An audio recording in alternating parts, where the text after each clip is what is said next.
In the bustling bakery, the air was thick with the incessant buzzing of flies. They swarmed around like tiny papaya seeds, landing on every available surface. Desmond, however, remained oblivious to his wife Jolie's complaints about the fly infestation in their stall. He couldn't fathom the idea that their shop could be associated with filth and flies. Determined to prove their cleanliness, they diligently cleaned the area every day, ensuring that even the scattered garbage was burned. Surprisingly, the neighboring stalls seemed unaffected by the pesky flies that danced around like papaya seeds. It was as if the flies were intentionally drawn to their stall, amusing anyone who stopped by. Jolie, frustrated by the accusations of mistreatment by black magic, blamed the people for deliberately causing the flies to gather and ignite. The flies not only swarmed the tables, resembling ants attacking sugar, but they also landed on the water Desmond was cooking. Desperate for a solution, he placed candles around the shop, hoping to deter the flies. Unfortunately, even the candle flames were extinguished by the persistent insects. "This can't go on, Desmond," Jolie grumbled, urging her husband to find a way to rid their stall of the bothersome flies. Desmond, his eyes fluttering as he observed the illuminated stall, wondered what he could possibly do to solve this buzzing predicament. Desmond's neighbor, Teresa, had a different suggestion for dealing with the issue of burning candles. Instead of using candles, she proposed that Desmond should create a cocoon to allow the smoke to waft. Teresa also couldn't help but notice the abundance of flies in Desmond's shop. She pointed out that if the area was considered dirty, it was only natural for other nearby stalls to be disturbed by flies as well.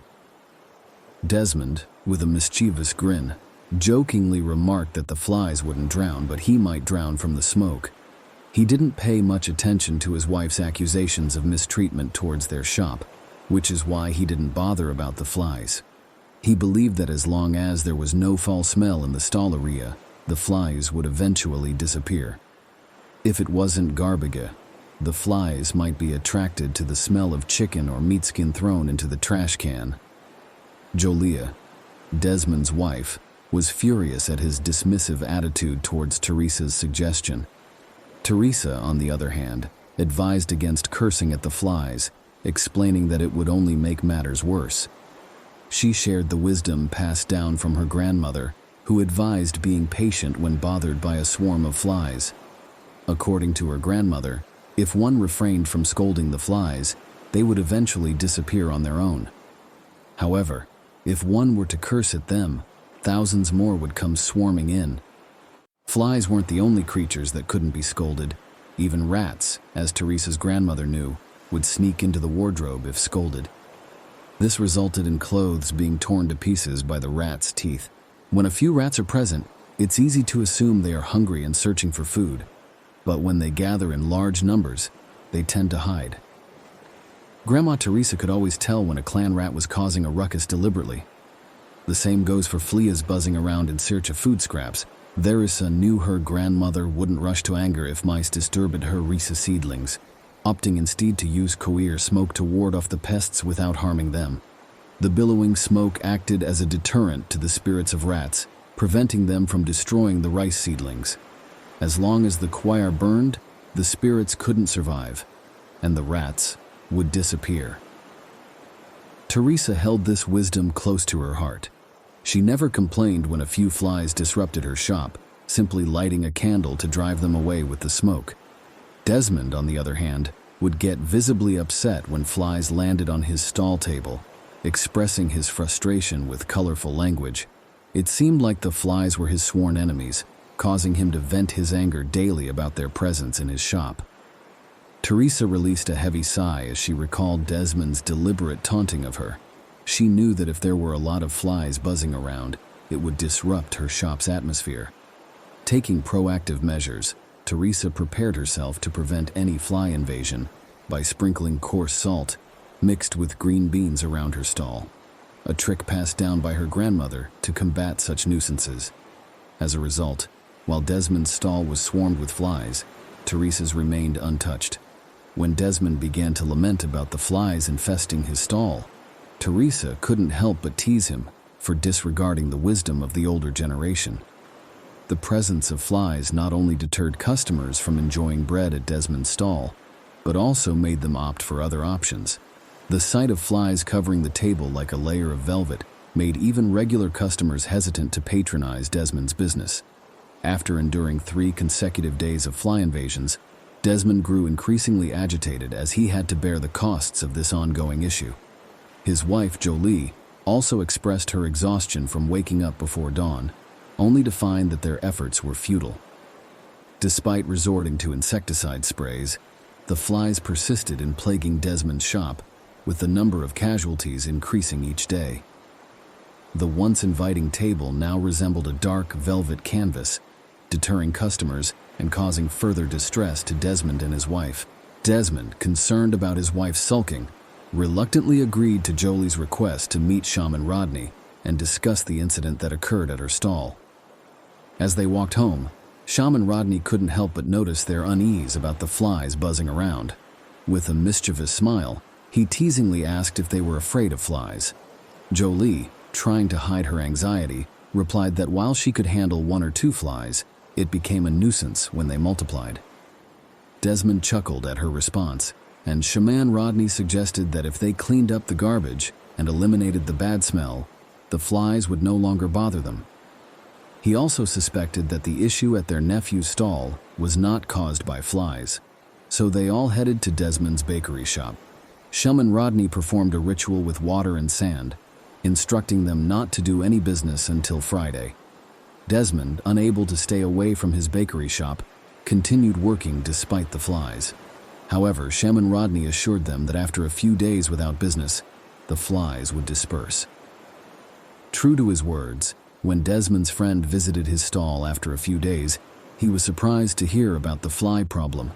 It seemed that only Desmond's shop had become a victim of the pesky insects, while others remained unaffected. Jolie's accusation of witchcraft causing betrayal in his shop didn't sit well with him, but he couldn't help but wonder if there was some truth to it. The jealousy of those who envied the success of his stall seemed to manifest in the form of magical interference, as thousands of fleas would mysteriously swarm the table. Desmond's friend, however, dismissed it as a normal occurrence, grinning and teasing him about his skepticism. Desmond found it hard to believe that people would go to such lengths to betray others. He was even more taken aback when he heard that his neighbors, who sold fried chicken at the nearby intersection, had also fallen victim to witchcraft. Their chicken would remain uncooked even after hours in the pan, turning into charred lumps instead. It was no wonder that nobody wanted to buy chicken that resembled lumps of coal. His neighbors had been complaining about these strange incidents for a while now. It wasn't just them, though. Even Long, who had recently started a fried chicken business in the new housing area, had experienced similar problems. Despite her years of experience and her husband's retirement, the chicken would never cook properly, leaving the flour white and unclear. In desperation, his neighbors had resorted to sprinkling water blessed by Shaman Rodney around their stall in the middle of the night. The scent of incense and the chilling sensation it brought only added to their fear and unease.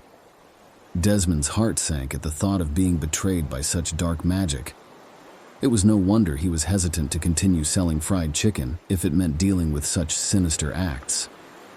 Shortly after, he learned of a man conducting business in a nearby stall while he sold fried chicken in order to seek help from Shaman Rodney for his mouth full of sores. Feeling relieved, he sought treatment at the clinic, but the sores only worsened.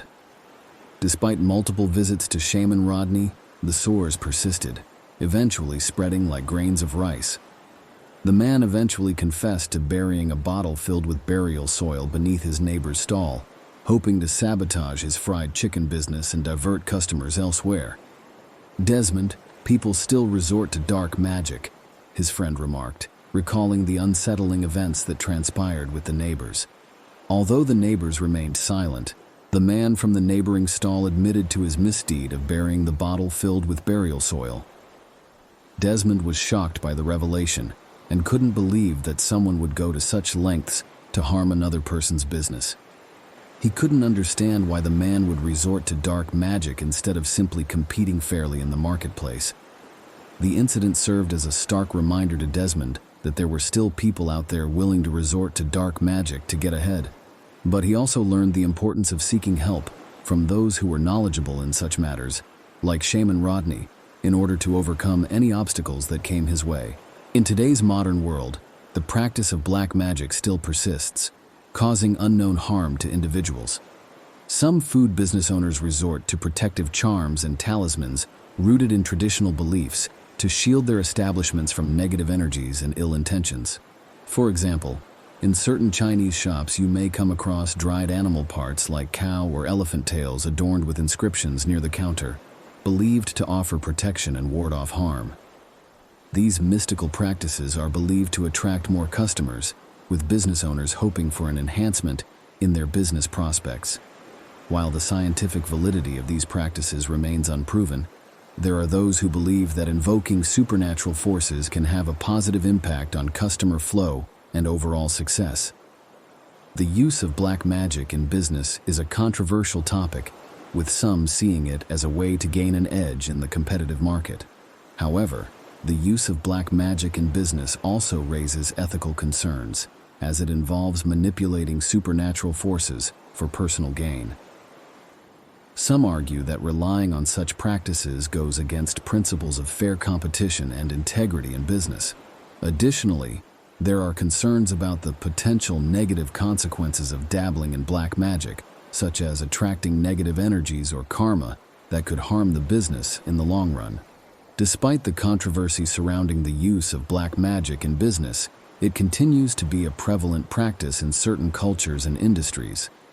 Business owners who believe in the power of these mystical practices often see it as a way to protect their livelihood and ensure success in a competitive market.